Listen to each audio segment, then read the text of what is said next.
The Weird Circle. In this cave by the restless sea, we are met to call from out of the past stories, strange and weird. Bellkeeper, toll the bell, so that all may know we are gathered again in the Weird Circle.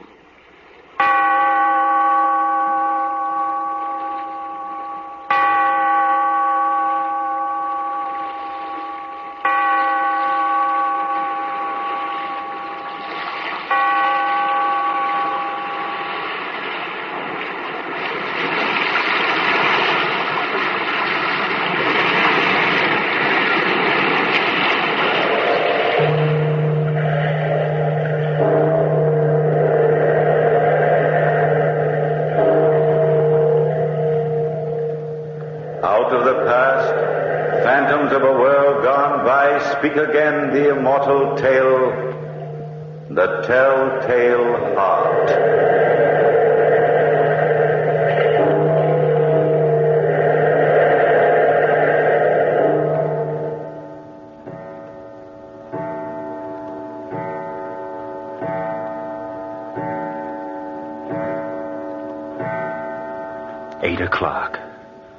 Eight o'clock in the evening. House is quiet. Deathly quiet.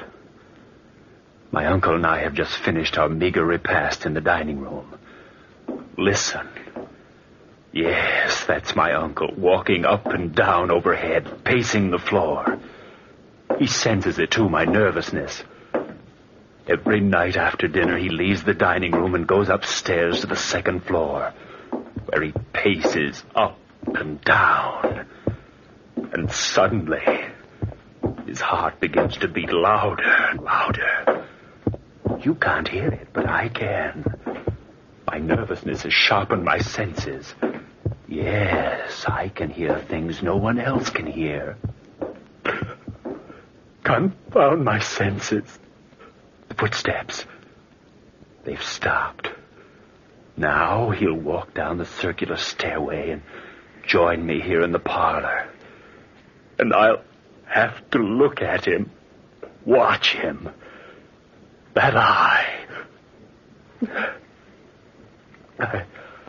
I've nothing against him. But his eye, that huge, distorted eye.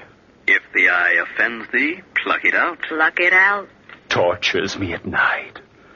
I lie in bed and shut my eyes. But that horrible thing peers at me, embedded in my senses. That eye glistens and shimmers. It haunts me. Kill. Kill. I've nothing against him. My uncle. My only relative. The eye. Pluck out the eye. The eye. He's coming, yes, now down the stairs. Sniffing as he blinks. The swollen lid covers that eye. Uncle. Is that you? Is it me? Of course it is. Who else would it be, Charles? I don't know. Now for a nice hour of relaxation. Will you join me in a cigar, Charles? Here, take this one of mine. Thank you, Uncle. Sit down here. I'd prefer sitting back here, Uncle. Oh, nonsense. I can't see you over there, and you can't see me. Come sit over here. I'd much prefer to stay here. Do you dislike my company after all these years, Charles? No, Uncle. All right, I'll join you, but...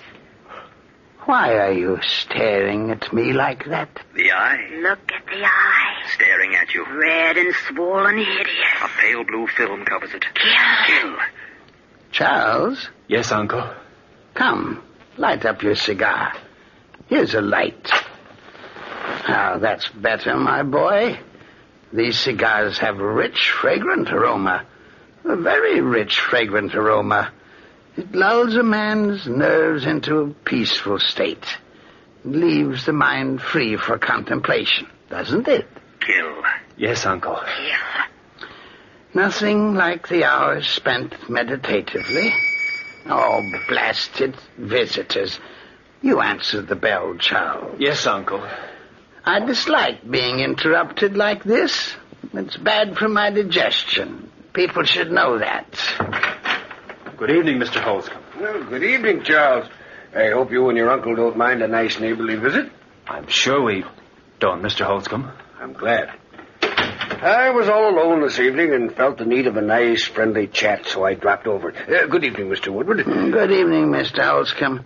How are you this evening? Feeling surprisingly fit. Man of my age has no right feeling so healthy. Bad for the doctor's income, but I feel like a man of 20. Just as fit physically and mentally as Charles here. Thank you, Mr. Holscomb. Well, won't you join us for a little while, Mr. Holscomb? Love to. Yes, indeed. I'd enjoy it. Can't be for long.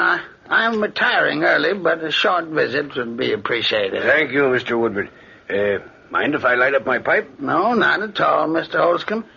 Charles, get him an ashtray before he scatters the ashes all over the carpet. Yes, Uncle. Here you are, Mr. Holscomb. Thank you, Charles. Well, what's this? Well, as any idiot can plainly see, it's a knife. Yes, a knife, Mr. Woodward. It's a strange-looking knife. Belonged to our ancestors. Charles, what's it doing down here off the hook on the wall? I took it down from the wall to clean it, Uncle. Clean it? Well, old knives are supposed to look old. Clean it. Clean it? I'll put it back. Be careful, Charles, my boy. I knew of a young man exactly your age who took a family heirloom down from the wall one night and well, blasted if it didn't slip and cut off his right arm. Yes, took the arm clean off right to the elbow. He was a mechanic by profession, and it ruined his career. Be careful, Charles, in putting the knife back. You'd better stand on a chair, Charles. It's much wiser to take an ounce of prevention. Yes, your uncle's right. How's that, Uncle? Well, it's not hanging straight. I like things to hang straight. It annoys me to have something crooked on the wall. Yes, it means a death in the family. One of the pictures in my house was crooked on the wall the night of my wife's death. Now, I'm not a superstitious man, mind you, but Yeah, that does it, Charles. All right. Now, put the chair back where you got it. I'm not a superstitious man, mind you, but I was confounded when she died. Confounded, I tell you. Yes, I imagined that you were confounded. Of course, that coincidence really doesn't compare with an event which occurred to a friend of mine. His name was, very common name. What was it? Smith. Peter Smith. Yeah, well, what about Peter Smith? He had a picture on the wall in his home.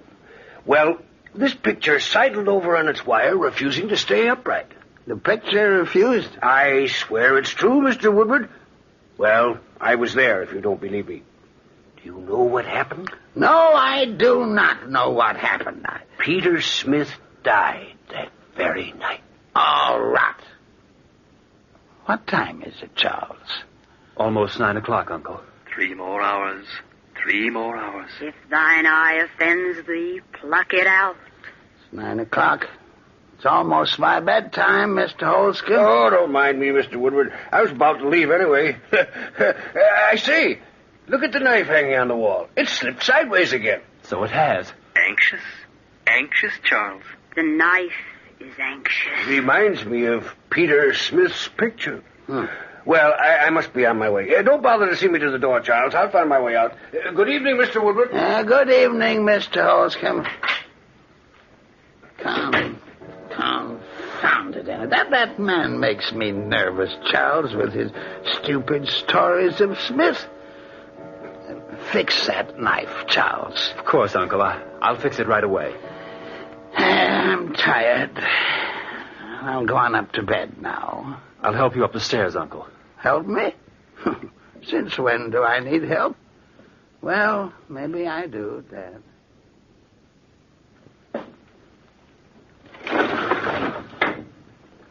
Anything else you want of me besides opening this window, Uncle? No, nothing, Charles. I'd better take this chair out of your way. Oh, the chair isn't in my way. In case you should awake during the night and want to get out of bed. You don't want to stumble over chairs on your way to the door. Well, I never awake during the night, Charles. But you might. Or we might. Yes, we might. We might creep in here. I might, yes, I might. Oh, I might do anything, my boy. I also might not. Now, take the candle with you before you leave, Charles. Of course, Uncle. I hadn't intended to leave it burning. Of course. We'll take it with us. Of course, of course. Good night. Good night. 9:30. 9:30. I must be clever. I must think everything out very carefully. Yes, carefully. Must wait till midnight. Yes, till midnight. Why must I wait till midnight? Why? That's the plan. The clever plan. Clever, clever. Walk down the stairs and wait in the parlor. The room will be dark. And I'll wait. I'll wait. He'll be asleep by midnight. Clever, clever. Then at midnight I'll creep up the stairs with a knife. And if the eye offends me, pluck it out. It must have meant me. Of course, it's all so clear. Clear and clever. First thing to do is get the knife. Go into the parlor. Stand on the chair and get the knife. Be careful, Charles. Careful, careful, careful with the chair. You pull up the chair and stand on it, but be careful. I'm always careful. Now I've the knife. What do I do next? What is the plan? Sit and wait.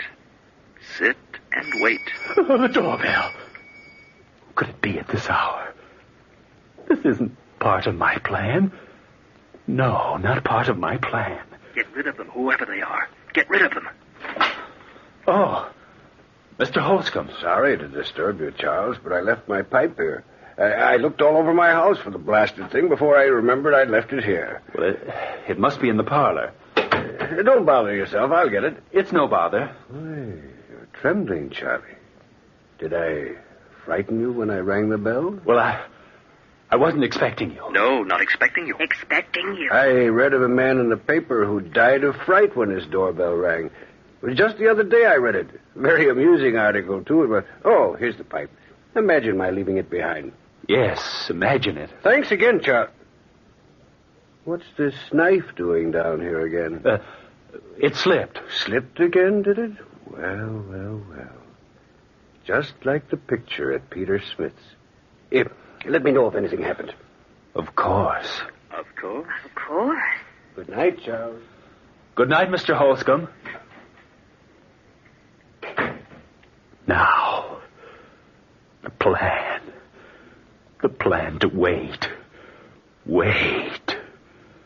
Wait for midnight. For midnight. Yes, for midnight.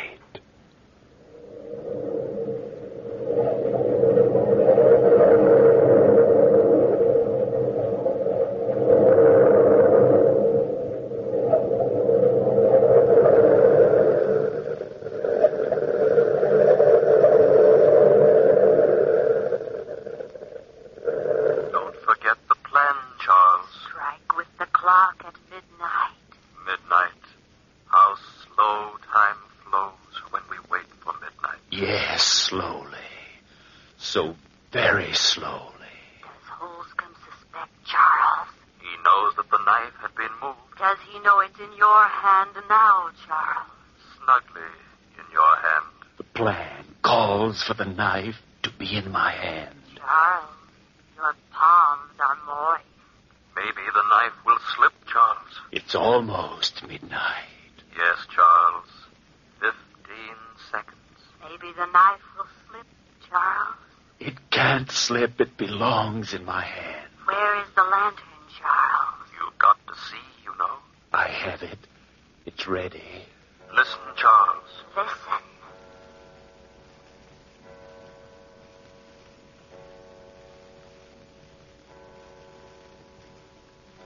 Midnight. 12 midnight. The time has come. Yes, the time has come. Now for the lantern. Light it. Light it. Shut the door of the lantern. No light can escape. None. None. The lantern in one hand. The knife in the other. The knife. The knife. Listen. The house is so quiet. Yes, deathly quiet. I must walk quietly. Listen. Listen. My senses sharpen.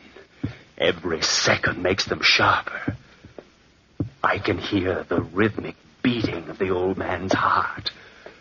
The beating of his heart. Beating out his last breath. His last breath. His last breath. Do you know death is outside your door, Uncle? Death is waiting, Uncle. Waiting. The door of your room opens gently, Uncle. Very gently, Uncle. Careful, the plant. Careful, careful. Listen. Listen. The heart. The beating of the old man's heart. Who's there? Stand still, Charles. Stand still and wait. Just wait. Wait until his gleaming eye is focused on your face. Who's in my room? Who is it? Oh, where's my candle? Don't answer, Charles. Don't answer. Just wait. Wait. Charles! Charles! He's calling for you. Little does he know. Charles! Calling for you. Calling for you. Oh, someone's in my room. I can see the shadow across my bed. Who is it? Let him guess and worry. Worry. Worry. The room is hot. Hot in heaven's name. Answer me. Don't move a muscle. Just stand still and wait. Wait. Wait. Oh, what is it? Who is it? Where is Charles? Listen to his heart. His heart. Listen to his heart. Now it's panic. Later, it will be the forewarning of death. Oh, somebody help me. Now raise the lantern. Slowly, Charles. That's it. That's it. Focus it where the eyes should be.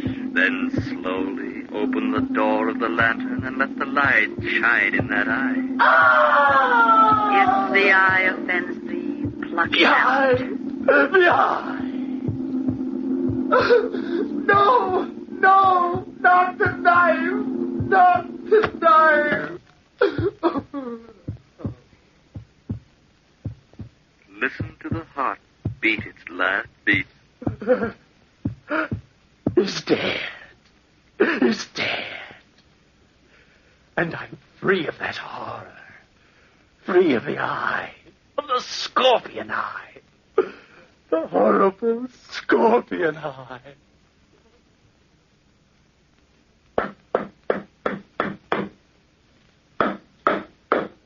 Clever, clever, Charles. Burying the body where no one will ever suspect it to be. Clever, clever. Yes, I am clever. Underneath the floor of the parlor. Underneath the floor in the parlor. Yes, right here beneath me. I must be careful, very careful. You are careful. Hammer the nails in straight. The nails are important. Very important. One more nail, and then my job is done. 1, 2. Now what? Oh, yes. Pull the big upholstered chair over the grave. There. And then place the carpet just as it was in front of it. Clever, clever. Yes, I am clever. Very clever. The plan has worked. He's dead. He's dead. And no one knows. No one knows? I've cleaned up his bedroom, scrubbed it, put his clothes away. Not even a bloodstain remains to give me away. Not one? Not one. No trace. No trace at all. You're positive. Of course I'm positive. Clever, clever, Charles. Of course I'm clever. Today I'll tell the neighbors my uncle left for the country. Will they believe you? Of course they'll believe me. Believe you? Believe you? And tomorrow, early tomorrow morning, I'll say I'm leaving to join my uncle in the country. It's so easy. I'll disappear. Disappear completely from the world. Forever from that eye. That huge, distorted eye. So I dropped over to this precinct station, Inspector Gelby, and thought I'd tell you about it. Yes, a very strange story, Mr. Holscomb. You say this old man, Mr. Woodward, has never left town for the baths before? Not for the last 20 years, sir. I've been their neighbor for longer than that, really. And the nephew, Charles Woodward. How did he seem this morning? Very much the same as usual, perhaps a trifle more chipper. Said he was looking forward to joining his uncle at the baths tomorrow. And you're positive this scream you heard last night came from the direction of the Woodward house? Absolutely. I was standing at my window at the time, looking out. It must have been a little past midnight. Suddenly I saw a gleam of light from Mr. Woodward's bedroom, and then the scream. Scream last long? No, but I'm positive no unimportant explanation is behind the scream. It sounds fishy enough, Mr. Holscomb. Certainly no harm in investigating it. The boy is innocent. He'll be glad enough to allow us to search his uncle's bedroom. If he's guilty, well, we'll know in good time. Yes, in very good time. Mind if I go with you? Not at all, not at all. I'd like to have you along, Holscomb. You're always welcome. This isn't a case of idle curiosity, Inspector. It's just that I enjoy collecting these little tales of death and murder. I've made it a life hobby, and I hate to miss an opportunity.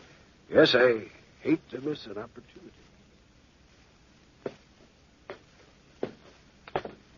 Search the house, Inspector, if you don't believe me. My uncle's room is right at the top of these stairs. Oh, thank you. Thank you very much. My uncle will be very amused by all this when I tell him. Oh, it's not that either. I nor Mr. Holscomb suspect anything, you know. No, certainly not, Charlie, my boy. Of course not. Yep. This is my uncle's room, as you no doubt know, Mr. Holscomb. Yes, of course it is. Search to your heart's content.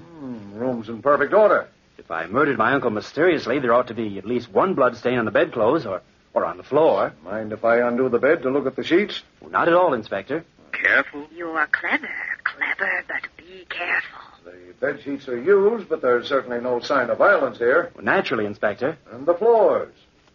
Spotless. Your uncle must be a very neat man. Exceedingly neat. Isn't he, Mr. Holscomb? Oh, absolutely. Well, I'm sorry we bothered you like this, sir. But you know it's better to be on the safe side. Well, I understand perfectly, Inspector. I'm sorry, Charles.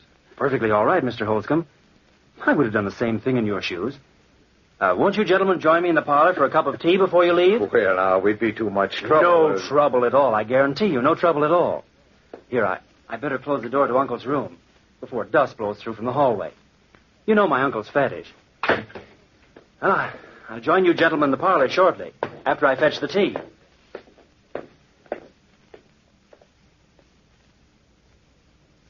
A very amusing story. A very amusing story, Mr. Holscomb. I always thought so, Inspector Gilby. You collect stories of crime, don't you, Mr. Holscomb? Yes, indeed. I found some prize ones in my day. Yes, I imagine you have. He'd enjoy your story, Charles. Yes, he'd enjoy it. Enjoy it. Pass the sugar, Inspector, please. Huh? Oh, yes. Here you are. Listen, Charles. What is it? Listen. What'd you say, Charles? Nothing. I've a very amusing story about a woman in India. I read it in the paper the other morning just as I was eating some very fine orange marmalade. Listen. It's the heart, Charles. The old man's heart. The heart. You can hear it. No, it can't be. What can't be? He denies the truth of my story even before I tell it. What about the woman in India? Can it be the beating of the old man's heart? Well, she murdered a rich uncle of hers. Can a man I murdered return to life? It's getting louder and louder. Louder and louder. Why did she murder him? No known motive. They're playing with me. They're both watching me. Watching you. How did she murder him? Cut him in little pieces and hid him under the flooring in her bedroom. Under the flooring. Making a mockery of a living horror. They know, Charles. They know. They know, Charles. They know. What's the matter, Charles? He looks ill. Ill. Make it stop. Make it stop. They're playing with you. Playing with you. No. Watch him, Inspector. He's... The fools. Don't play with me like this. You can hear it. I can see it in your faces. In your evil, grinning faces. You can hear it. The heart. The telltale heart. Returned from death. Admit you can hear it. becoming louder and louder. Louder and louder. Louder. Louder. Stop it! Stop it! I admit the deed. I admit I murdered my uncle last night. Only for the love of God. Make his hideous heart stop beating. You murdered? Yes, I murdered him. Tear up the plank underneath his chair. Rescue the body. But stop the beating of the telltale heart. Telltale heart. Telltale heart.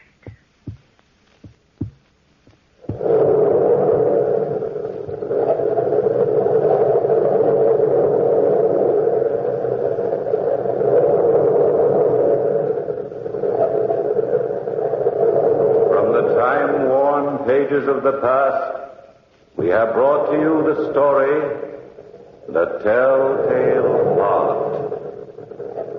Bellkeeper, pull the bell.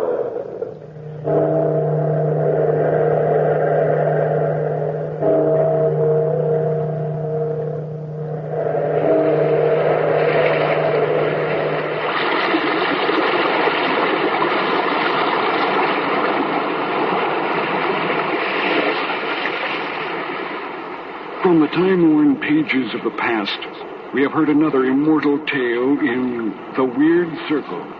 Bellkeeper, toll the bell.